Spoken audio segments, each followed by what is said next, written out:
Our public officials, our elected representatives, and many of our leaders, captains of industry, our business leaders, could be guilty of crimes against humanity. And it's up to us what we want to do about it.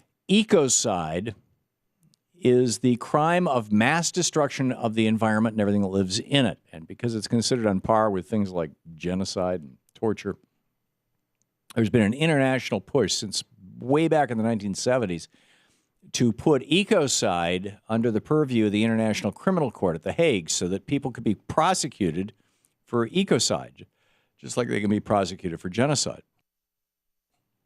While the ICC has yet to classify ecocide as a crime, there's a growing body of evidence that suggests that it should do so, and it should do so soon. And that's because the world's leading climate change organization, the Intergovernmental Panel on Climate Change, the IPCC, they just had this meeting last week in Japan.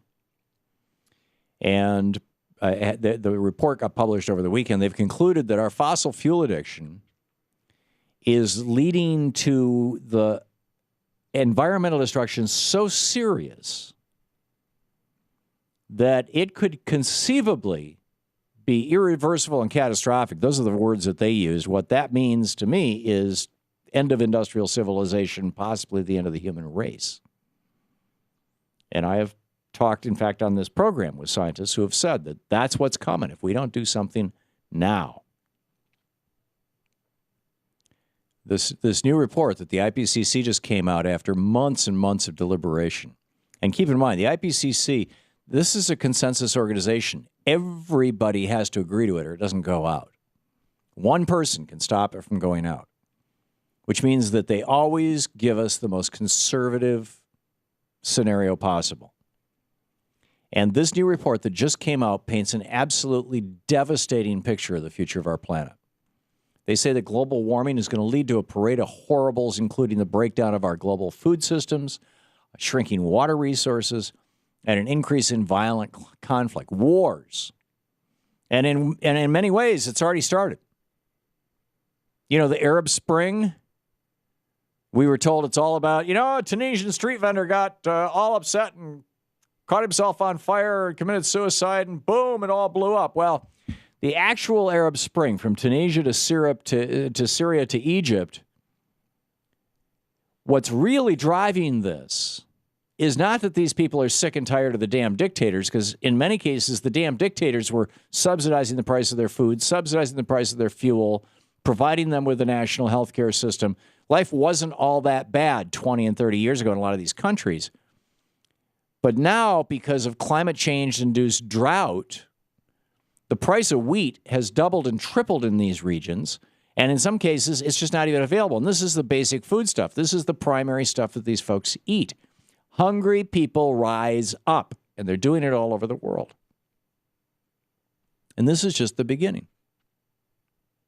I mean, look at the USA. We're rich enough that we can always import food, but we're having to import more and more food.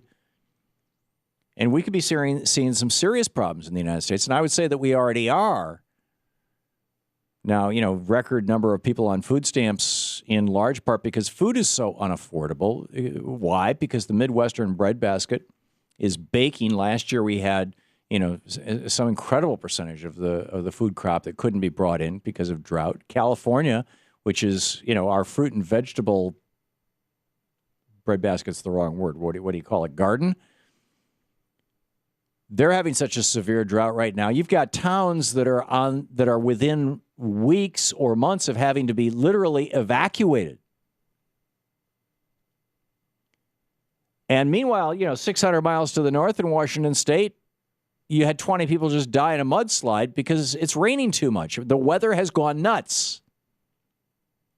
And that's not to mention the hundreds of thousands of people who've died over just the past few years from the wildly more severe than normal storms, typhoons, hurricanes, monsoons, from the Philippines and Bangladesh to mile-wide superstorm tornadoes in the United States and Hurricane Sandy.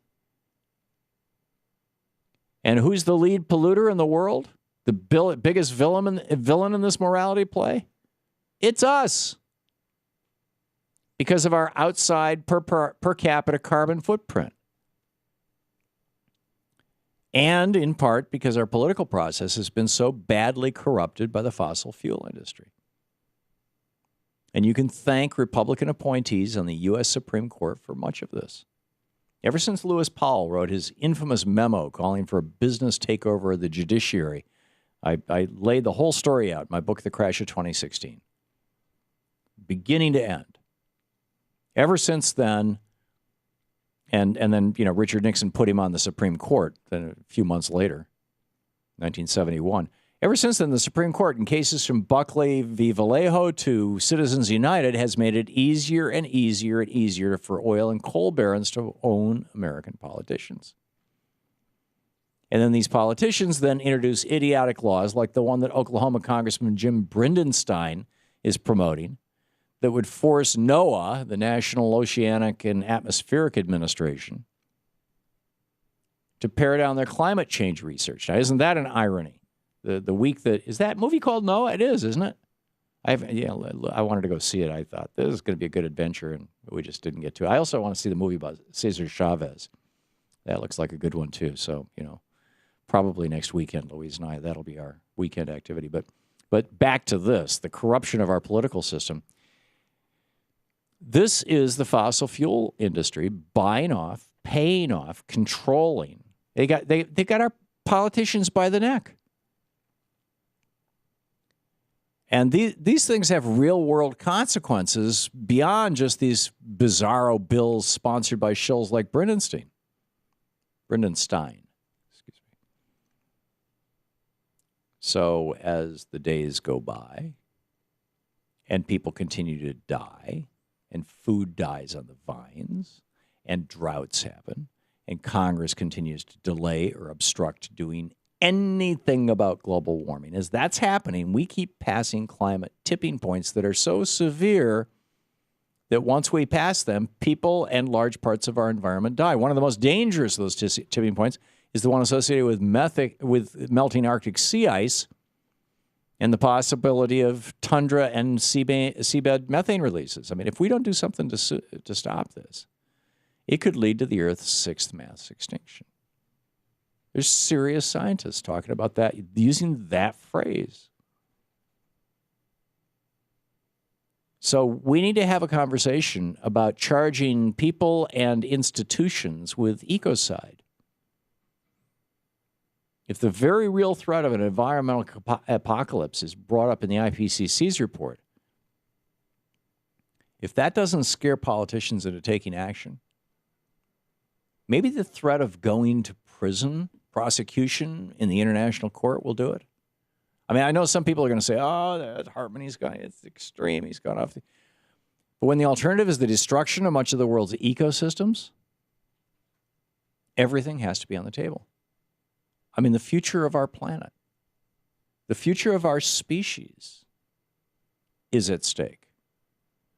Do we want this world, do we want it to be a situation where, as Guy McPherson says, we get to see the end of the movie? Or do we want the movie to keep on playing? Do we want to go the way of the dinosaurs? Do we want to turn the Earth into Venus? There's a very real possibility we could do that. And the IPCC, I mean, they've gone from 25, 30 years ago saying, psst, hey, to 20 years ago saying, we think there's a problem.